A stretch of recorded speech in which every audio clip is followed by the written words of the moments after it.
டெக்சுவர்ஸ் அனைவருக்கும் இனிய வணக்கம். நல்ல தமிழில் எழுத வேண்டுமா அப்படின்னு சொல்லக்கூடிய ஆக்கி பரந்தாமன் அவர்களுடைய நூல்ல இருந்து நம்ம இன்னைக்கு பார்க்க போறது அடுத்த பார்ட் வீடியோ.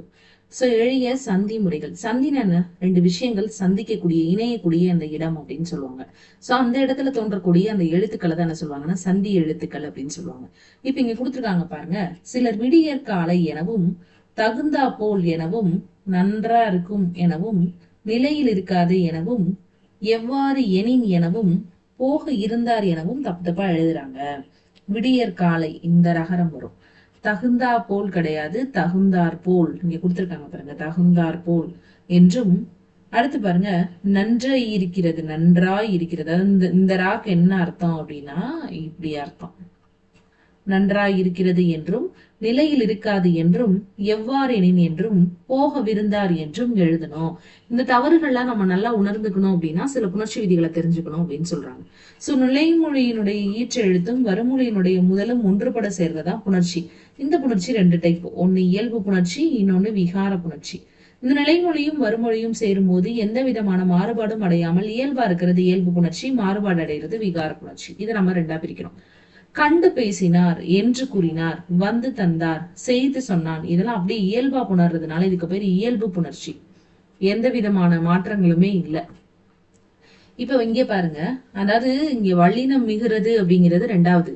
அது இல்ல, அதை விட்டுறலாம். ஆனா இது அப்படியே தான் வந்திருக்கு. அதாவது இங்க டானா டூனாவா மாறல, லானா லூனாவா மாறல, இந்த மாதிரி எந்த சேஞ்சஸுமே நடக்கல. அப்ப அப்படியே தான் இருக்குது அப்படின்றது இயல்பு புணர்ச்சி. சேஞ்சஸ் ஆச்சுன்னா திரிதல். இப்ப பாருங்க, தெருவில் ஓடினான், உடல் மேல் உயிர் ஒன்றுது. உடல்ன்ற மெய்யெழுத்து மேல உயிர் எழுத்து ஒன்றுது. இல் குட்டல் ஓ சொல்லி சொல்லி பாருங்க. இல்லோ இல்லோனா லோ. தெருவில் ஓடினான். இதுவும் இயல்பு புணர்ச்சியில தான் சேரும். நிலைமொழியினுடைய ஈற்றும் மெய்யெழுத்துடன் வருமொழி முதல்ல சேர்ந்து உயிரெழுத்து வருவதையும் இயல்பு புணர்ச்சியா தான் நம்ம எடுத்துக்கணும் அப்படின்னு சொல்றாங்க. அதாவது ஒரு ஒன்றும் கிடையாது. அந்த உடல் மேல் உயிர் ஒன்றல்ன்ற விதி இருக்குல்ல, அது இயல்பு புணர்ச்சி கீழே. தெருவில் ஓடினான் அப்படின்னு பிரிச்சு எழுதுறதா அந்த காலத்துல நல்லது. நன்றாய் இருக்கும் எனும் இரு சொற்கள் சேரும் போது நன்றாய் இருக்கும்னு வரணும். இந்த விகார புணர்ச்சி 3 டைப். தோன்றல், திரிதல், கெடுதல். வாழை பழம் இப்பு அப்படின்னு வந்துச்சுன்னா அது தோன்றல். ஒரு எழுத்துக்கு புதுசா இன்னொன்னு வந்திருக்கிறது. வல்லெழுத்து மிகுறுதல், உடம்பெடுமை, இந்த மாதிரிலாம். தோன்றல் அப்படின்றதும் விகார புணர்ச்சிக்கு கீழே தான் என்ன செய்யும் அப்படின்னா ஏன்னா 3 தானே இது. தோன்றல், திரிதல், கெடுதலுமே விகார புணர்ச்சிக்கு கீழே தான். பல் கூட்டல் பொடி. இதுல பாருங்க, லகரம் என்னவா மாறி இருக்கு? ரகரமா மாறி. இது திரிதல். மரம் கூட்டல் நாய், மகரம் கெடுறது. தோன்றல், திரிதல், கெடுதல் 3 வந்துச்சுனாலும் விகார புணர்ச்சி. இது கெடுதல் புணர்ச்சி. அடுத்ததா உடம்பெடுமை. வந்த கூட்டல் உடன் அப்படின்னா அதை சேர்த்து எழுதும் போது வந்த உடன் அப்படின்னு சொல்லுவோம். சோ வந்த அப்படின்ற சொல்லுல ஈச்சுல என்ன எழுத்து வந்திருக்கு அப்படின்னா இந்த தாவ பிரிச்சிங்கன்னா இத்து கூட்டல் ஆ. உடம்படுமை அப்படின்னு அர்த்தம்னா 2 விஷயங்களை இணைப்பதற்காக உடன்படுத்து வரக்கூடிய மெய் எழுத்து தான் என்னது அப்படின்னா உடம்படுமை. அப்படி என்ன நல்லா வரும்? இவ்வும் என்னது அப்படின்னா உடம்படுமை. இதுக்கு ஒரு விதி இருக்கு. இ ஐ வழி யவ்வும். இ ஐ வழி யவ்வும்.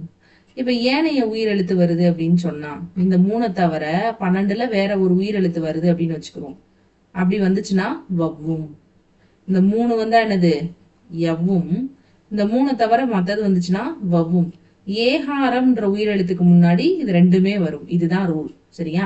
அப்ப இங்க என்ன வந்திருக்கு? அகரம் வந்திருக்கு. அப்ப ஏனைய உயிரெழுத்து வந்தா என்ன செய்யணும்? வவ்வும். அப்ப இவ்வுங்கிற உயிர் மெய்யெழுத்து இந்த இடத்துல வந்துடும்.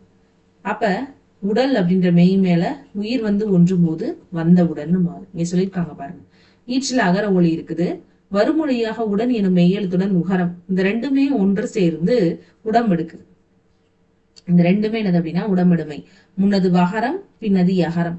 உயிரீற்றுக்கு முன் உயிர் முதல் வரும் மொழி எடுத்து அந்த 2 உயிரெழுத்துக்களையும் விட்டு சேர்க்காது ஒண்ணுபடுத்தி சொல்லணும் அப்படின்னு சொல்றாங்க.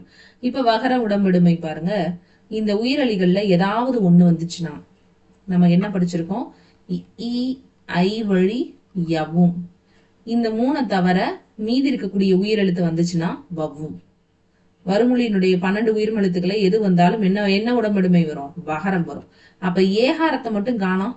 ஏகாரம் வந்துச்சுன்னா இவங்க 2 பேருமே வருவாங்க. இங்க பாருங்க, போன கூட்டல் உடன் இது ரெண்டையும் சேர்க்கும் போது இந்த நாவை பிரிச்சிங்கன்னா ஒரு இன்னு கூட்டல் ஆ. இது இ ஐயா இல்ல, ஏயா இல்ல. அப்ப மீதி இருக்கிறது ஆ. அப்ப ஏனைய உயிர் வரின் வவ்வும். இவ்வு வந்துருச்சு. இவ்வுங்கிற மெய்யோட ஊ சேரும் போது போனவுடன். சரிங்களா? அதே மாதிரிதான் மா கூட்டல் இலை. இதுவும் ஆங்கிற அந்த உயிரெழுத்துல முடிஞ்சிருக்கு. அப்ப இவ்வுதான் வரும். சரிங்களா? சோ இப்ப பாருங்க, நிலைமொழியீட்டுல இ ஐ அப்படின்ற ஒலிகள்ல ஏதாவது ஒண்ணு வந்தா எகரம். கூலி கூட்டலால் கூலியால் ஈ வந்திருக்கா, இல்லு கூட்டல் ஈ, அப்ப என்ன வரும், ஈ வரும். தீ கூட்டல் ஆள் ஈ தானே, ஈ, இதெல்லாம் வரணும். ஏகாரம் வந்துச்சுன்னா இந்த ரெண்டுமே வரும், எகரமும் வரும் வகரமும் வரும். தே கூட்டல் ஆரம், இங்க என்ன வந்திருக்கு, ஏகாரம், அப்ப இவ்வும் வரும் அல்லது ஈ வரும். தே கூட்டல் ஆரம் தேவாரம். கரியே இல்லை, ஏ வந்திருக்கு, அப்ப ஈ. சரிங்களா, கரியே இங்க ஈ தான் வரும். ஈ ஐ வழியவும் ஏனைய உயிர்வரின் வவும் ஏ முன்னாடி ரெண்டுமே வரும், கரியே. இப்ப ஈயும் சேர்ந்து ஈயாக மாறும். சரிங்களா, சோ இந்த உடம்புடைமை வேணுமா அப்படின்ற ஒரு கொஸ்டின் இருக்கு. செய்யுள பிரிச்சு எழுதும் போது உணர்ந்து கொள்றதுக்கு பொருள் ரொம்ப முக்கியமானது. சோ தவறாக பிரிக்காமல் சொற்களை எழுதுறதுக்கு கண்டிப்பா இது வேணும். போக கூட்டல் இருந்தார் அப்படின்னு வந்திருக்கு, இது இ ஐக்குள்ள வரல. சரிங்களா, ஏயும் வரல. இது எதுல வரும், இக்கு கூட்டலா ஆள முடிஞ்சிருக்கு, ஆவ பிரிச்சிங்கன்னா இக்கு கூட்டலா. அப்ப ஏனைய உயிரெழுத்து வந்தா வவும், அப்ப இந்த இடத்துல இவ்வு போடுவோம். இவ்வும் ஈ சேர்ந்து வியா மாறும். இந்த ரெண்டையும் சேர்த்து எழுதும் போது போகவிருந்தார் அப்படின்னு எழுதணும். அப்படிதான் நம்ம உடம்படுமை நமக்கு போட தெரியுங்கிறது அர்த்தம். நின்ற கூட்டல் உடன், பஸ் நின்ன உடனே ஏறுங்க, நின்ற உடன். இங்க பாருங்க, ராவை பிரிச்சீங்கன்னா இரு கூட்டல் ஆ, ஏனைய உயிரெழுத்து வரி வவும், இவ்வும் ஊவும் சேர்ந்து நின்ற உடன். சரிங்களா, சோ உடன்படுமை பத்தி தெரிஞ்சுக்கிற வேணாமா? இந்த காலத்துல இந்த மாதிரி இடமெல்லாம் உடன்படுமை சேர்த்து எழுதணும். இப்ப பெரிய விடம் அப்படின்னு சொல்றாங்க, இந்த தொடர் பெரிய விஷம் அப்படின்னு பிரிச்சீங்கன்னா பெரிய விஷம். சரிங்களா, இன்னொன்னு பெரிய கூட்டல் இடம் அப்படின்னு ரெண்டு பொருளையும் தரும். பெரிய விடம், பெரிய விஷம் அதுக்கு அப்படின்னு அர்த்தம். இன்னொன்னு பெரிய கூட்டல் இடம் அப்படின்ற பொருளையும் தரும். ஸ்லேடை பொருளை தர வேண்டுமானாலும் இது பயன்படும். அப்ப உடம்படுமை அப்படின்னு சொல்லக்கூடிய இடங்கள்ல ஸ்லேடை பொருளும் தரும், ரெண்டு பொருளும் தரும். ஒரே நடுல இப்படி எழுதுறது தப்பு. பெரிய இடம் என்று பொருள் தருவதற்கு பதிலாக பெரிய விடம் என்று எழுதாமல் உடம்படுமை இல்லாமே என்ன செய்யுங்க, எழுதுங்க அப்படின்னு சொல்றாங்க. சரிங்களா, சோ வந்த வளவன் அப்படின்ற தொடரானது வந்த தேர்ப்பாகன், அப்ப வளவன்னா தேர்ப்பாகன். வந்த நண்டு என்றும் பொருள். வந்த வளவன், அளவன்னா நண்டு. சரிங்களா, ஏங்க இங்க வளவன் சொல்லியிருக்காங்கன்னா ஐவர் எவ்வும் ஏனைய உயிர்வரின் வவ்வும் தானே. அப்ப இந்த வாவை பிரிச்சிங்கன்னா ஒரு இவ் இருக்கா, அப்ப இப்படித்தானே முதல்ல இருந்திருக்கும், வந்த அளவன் அப்படின்னு இருந்திருக்கும். உடம்பிடுமை வந்ததுனால இதோட பொருள் மாறிடுச்சு. வந்த வளவன் அப்படின்னா தேர்ப்பாகன், வந்த அளவன்னா நண்டு. சரிங்களா, சோ அவனை அடித்தான் அப்படின்னு சொல்லும் போது அவனை இ ஐ வழி எவ்வும், அதனால ஈ வந்திருக்கும், இங்க அடித்தான், இது ரெண்டு சேரும் போது அவனை அடித்தான். இதே மாதிரிதான் தீ ஒளி பிரிச்சு எழுதுனீங்கன்னா என்ன வரும், தீ கூட்டல் ஒளி. நம்ம என்ன படிச்சிருக்கோம், இ ஐ வழி எவ்வும் அப்படின்னு படிச்சிருக்கோம். சோ ஈ வருமா. அடுத்து உடல் மேல் உயிர் வந்து ஒன்றி தீயொளி. ஆ கூட்டல் யானை அவ்யானை, ஈ கூட்டல் யானை இவ்யானை. ஆ கூட்டல் நூல் அந்நூல், ஈ கூட்டல் நாடு இந்நாடு. ஆ கூட்டல் செடி அச்செடி, ஈ கூட்டல் குதிரை இக்குதிரை. இந்த மாதிரிலாம் என்ன செய்யும் அப்படின்னா உணரும். அடுத்து கெடுறது. எவ்வாறு கூட்டல் எனின், உயிர் வரின் இதுல இருக்கக்கூடிய உட்குரலானது மெய்யெழுத்தை விட்டுட்டு ஓடிடும்.